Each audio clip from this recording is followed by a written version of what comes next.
Dumurog sa puso ng fur parent na si Vina Rachel Arazas at ng netizens ang tagpo kung saan natagpo ang wala ng buhay at nakasilid pa sa sako ang asong si Kilua, ang 3 taong gulang na golden retriever.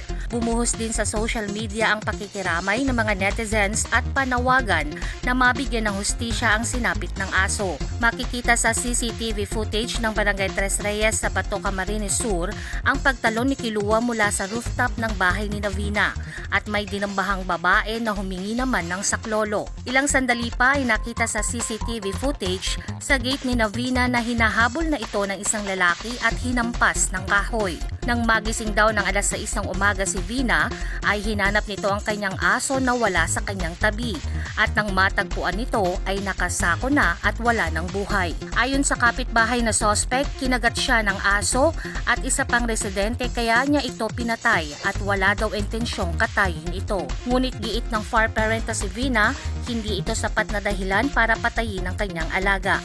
Sa kanyang Facebook post ay sinabi ni Vina na sisiguraduhin niyang mapapanagot ang gumawa nito sa kanyang aso para matigil na rin ang pang-aabuso at pagkatay ng aso sa kanilang lugar. Ipinagbabawal sa Animal Welfare Act ang pang-aabuso at pagmamaltrato sa mga domesticated animal tulad ng aso at mayroon itong karampatang parusa at multa.